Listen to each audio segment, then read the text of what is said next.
नाम जप करते हुए कर्म किया जाए और उसे प्रभु को समर्पित कर दिया जाए, वही कल्याण कर सकता है, उसी को कर्मयोग कहते हैं। अगर नाम जप नहीं और प्रभु को समर्पित नहीं किया गया तो नैष्कर्मप्यच्युत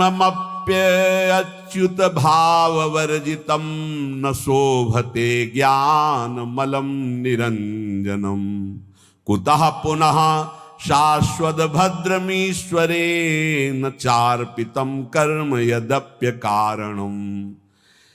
न शोभते ज्ञान मलम निरंजनम। यदि नाम जप नहीं है, भगवत भक्ति नहीं है, तो तुम्हें ज्ञान हो गया है निरंजन का, वो शोभा को प्राप्त नहीं होता है। जितने परम शुद्ध ज्ञानी हैं वो भगवान का भजन करते मिलेंगे, चाहे सनकादि हो, चाहे भगवान शंकर हो, चाहे शुक्राचार्य हो, परमहंस श्री सुखदेव जी या परम ज्ञानी जनक जी महाराज।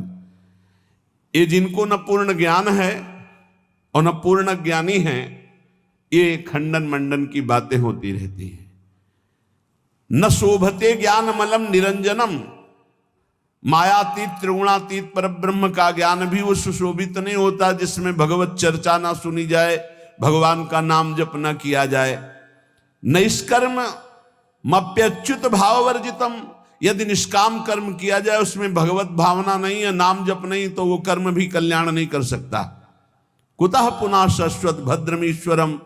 फिर और साधन, ये जो अमंगलकारी हैं संसार के भोगों की, इनसे क्या कल्याण हो जाएगा। ये जो कामना कृत कर्म, कर्म कृत कामना, ये तो बंधनकारी हैं। जो निष्काम कर्म भी हैं, यदि वो भगवद अर्पित ना किए जाएं तो लाभ नहीं मिलेगा। इसका भाव समझिए। अगर ज्ञान है और भजन नहीं तो ज्ञान किसी काम का नहीं। गोस्वामी जी ने इसी श्लोक को सरल भाषा में लिखा है। जोग कुजोग ज्ञान अज्ञानू, जहां नहीं राम प्रेम परधानु,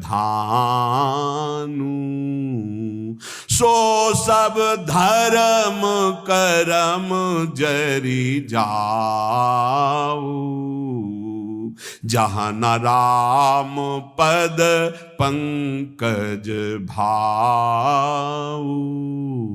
वो जोग कुजोग है, वो ज्ञान अज्ञान है, जिसमें भगवान के चरणों में प्रेम न हो, उनका नाम जप न हो, उनका गुण कीर्तन न हो।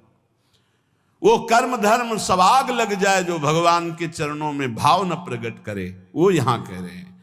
न शोभते ज्ञान मलम निरंजनम। मायातीत विशुद्ध जो त्रिगुणातीत ज्ञान है, यदि भगवान के चरणों में भक्ति नहीं, नाम जप नहीं, भजन नहीं, तो वो ज्ञान किस काम का। वो निष्कर्म कर्म भी किस काम का, जो अच्युत भावनाविहीन, भगवत भावनाविहीन, भगवान को अर्पण नहीं किया गया। फिर वो काम कर्म जो बंधन कारक है, उनकी तो चर्चा ही क्या है। एक बार देवर्षि नारद जी ने देखा भगवान बहुत प्रसन्न हैं, तो भगवान से कहा, क्वा त्वं वससि देवेश मया पृष्ठस्तु पार्थिव, विष्णुरेवं तदा प्राह मद्भक्ति परितोषितः। प्रभु, यदि मेरी भक्ति से प्रसन्न हो तो मैं आपसे एक प्रश्न करता हूं।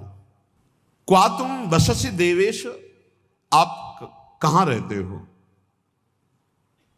मया पृष्ठस्तु पार्थिव, हे देवेश्वर, यद्यपि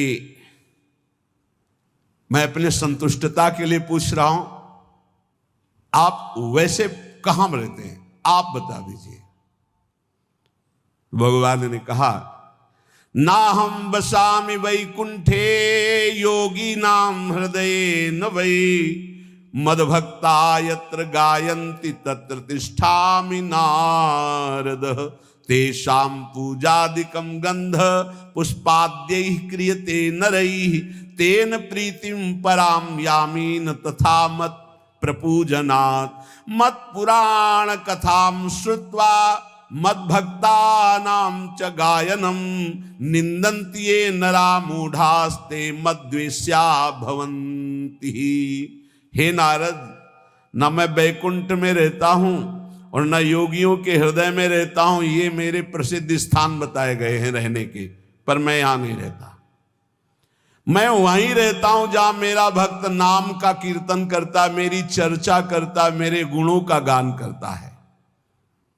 यदि मनुष्य गंध पुष्पादि के द्वारा मेरे भक्तों का पूजन करते हैं तो मुझे इतनी प्रसन्नता होती है कि जो एक मेरी पूजा करे तो मैं उतना प्रसन्न नहीं होता जितना मैं अपने भक्त के पूजन से होता हूं।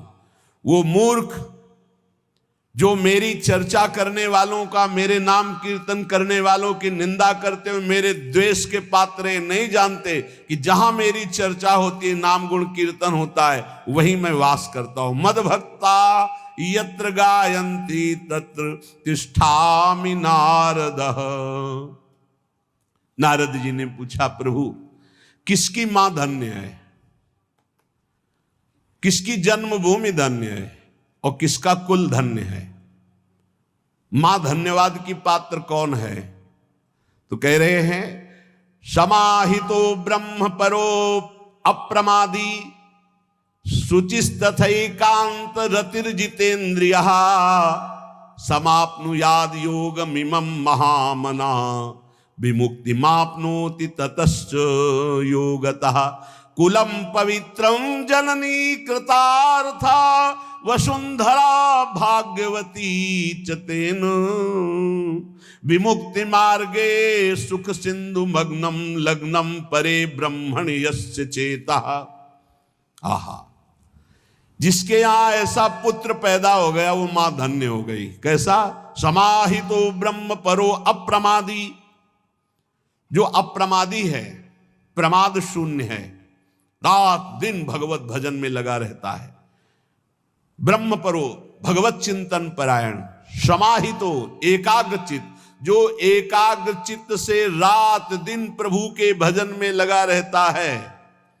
शुचि पवित्र शरीर से मन से, तथा एकांत एकांत चिंतन करने वाला, और जितेंद्रिय जो अपने इंद्रियों को वश में कर लिया है। समाप्नुयाद योग मिमम महामना, जो मेरे ऐसे योग को प्राप्त हो गया। योग तेसाम सततयुक्ता नाम भजताम प्रीतिपूर्वकम ददामि बुद्धि योगम तम येन माम उपयांति ते। जो निरंतर भजन करता है उससे बड़ा कोई योगी नहीं। सबसे बड़ा वो योगी वही जो समाहित चित्त एकाग्र चित्त होकर के निरंतर भगवत चिंतन में रात दिन डूबा रहता है। ऐसा जो मेरा भक्त है तो कुलम पवित्रम, उसका कुल पवित्र हो गया। सो कुल धन्य उमासुन जगत पूज्य सुपनीत, संपूर्ण जगत का बंदनी कुल हो गया जिसके यहां ऐसा बेटा पैदा हुआ जो रात दिन भजन करने वाला। कुलम पवित्रम, कुल का कुल पवित्र। जननी कृतार्थ था, वो मां कहलाने योग्य है। जिसके ऐसा बेटा पैदा हुआ वो कृतार्थ है। श्री सेवक जी महाराज के नाम प्रसंग कहत उपदेश, जाया धर्म धन्य सो देश। धन्य सुकुल जेहि जन्म भयो, धन्य सुतात धन्य सो माए। संतत सकल सुनहु चित लाए, श्री हरिवंश प्रताप जस।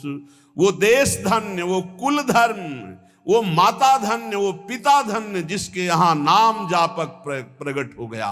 रात दिन समाहितो ब्रह्म परो अप्रमादी, शुचिस्तथैकांत रतिर्जितेन्द्रियः समाप्नुयाद योगमिमं महामना विमुक्ति माप्नोति ततश्च योगतः। तो कुलम पवित्रम जननी कृतार्था वसुंधरा भाग्यवती च तेन। धन्य है वो भूमि, तीर्थ हो जाता है जहां भक्त प्रकट होता है, वो भूमि बंदनी हो जाती है। भगवान शंकर जी एक बार एक जगह प्रणाम कर रहे थे तो पार्वती ने पूछा ये कौन सा तीर्थ स्थल है? तो उनका तीर्थ स्थल नहीं है, 1 सहस्त्र वर्ष बाद यहां एक भक्त पैदा होगा, 1000 वर्ष बाद, इसलिए मैं इस भूमि को प्रणाम करता हूं कि यहां एक महाभागवत प्रकट होगा। जिस भूमि में भागवत प्रकट होना है तो परम वैष्णवाचार्य भगवान श्री उस भूमि को नमन करते हैं। जो हरि का भजन करने वाले भगवान शंकर बहुत प्यार करते हैं उनको। मार्कंडे जी को बुलाए, भगवान शिव और पार्वती दर्शन देने गए तो उन्होंने पूछा कभी ध्यान नहीं किया आपका, कभी बुलाया नहीं, आप क्यों आए प्रभु? तो उनका जो मेरे हरि का भजन करता है उस पर मैं बहुत द्रवित होता हूं और अपने आप कृपा करता हूं। तो धन्य है उसकी मां जिसके ऐसा पुत्र पैदा हुआ रात दिन भजन करने वाला। नहीं तो एक मां ऐसी भी है जो अभी सुनाया हमने कि एकांतिक में वो कह रहे थे कि माँ ने मोबाइल तोड़ दिया, अगर सत्संग सुनोगे तो मोबाइल तोड़ दिया। पिता ने कहा कि तुम्हें हमारी कसम अगर वृंदावन गए बाबा की बात सुनी। तो ये भी बात है एक। और एक वो है जो जननी करतार था। एक माँ आई थी और उसने बताया कि हमारे बेटे, तो बेटे ने कहा कि अब दोबारा हमारे सामने मत आना, मैं आपको प्रणाम करता हूँ क्योंकि आप आती हो तो हमारे मन में विक्षेप होता है। बोले हमने भी निश्चय किया कि अपने बेटे को अब कभी विक्षेप नहीं, मैं भले ही राधा केलकुंज में किसी जगह छुप के उसको देख लूं लेकिन अब कभी सामने नहीं जाऊंगी महाराज जी। वो भी शिष्य है। तो उनका धन्य है आपकी ये त्याग निष्ठा जिससे उसका भी और वो श्री जी की सेवा में रात दिन बना रहता है। ये है निष्ठाएं, ये है जननी, पवित्र जननी जिनकी कोख पवित्र हो गई, जिनका जीवन धारण करना पवित्र हो गया, गर्भ धारण करना पवित्र हो गया। जननी करतार था। जब श्री ध्रुव जी परम पद पर आरूढ़ होने के लिए विमान पर विराजमान हुए तो उनको याद आई अपनी माँ और भगवत पार्षदों से कहा मेरी माँ की क्या गति होगी, क्योंकि मैं अपनी माँ का अकेला पुत्र हूं, कोई माँ का प्यार करने वाला नहीं था। महाराज तो सुरुचि को प्यार करते थे, तो मेरी माँ की क्या दशा हुई होगी। तो उनका वो जो आपसे भी तीव्र गति से चमकता हुआ विमान आगे जा रहा है उसमें आपकी माँ जा रही भगवान के धाम को। अश्रु आ गए कि भगवान आप कितने कृपालु हैं। प्रहलाद जी ने जब देखा कि भगवान नरसिंह प्रसन्न हुए तो उनका प्रभु वैसे तो मांगने की कोई इच्छा नहीं पर एक जानने की इच्छा है। मेरा पिता कहलाने वाला हिरण्यकश्यप आपसे द्रोह करता है, आपकी निंदा की तो उसे अवश्य नरकों की प्राप्ति होगी। नाथ क्या पिता कहलाने का अधिकार उनको प्राप्त हुआ इस शरीर का, तो क्या प्रभु उनकी नरक से उद्धार हो जाएगा। तो उनका तुम्हारे जैसा पुत्र जिसका हो 21 पीढ़ियां परम पद पे चली जाती। हिरण्यकश्यप तो मेरा पार्षद है, मेरी केवल लीला के लिए वो ऐसा कर रहा है, वो तो परम पद का अधिकारी था, है और रहेगा। अरे तेरे जैसा भक्त पैदा हो जाए तो 21 पीढ़ियां उस कुल की उद्धार हो जाती है।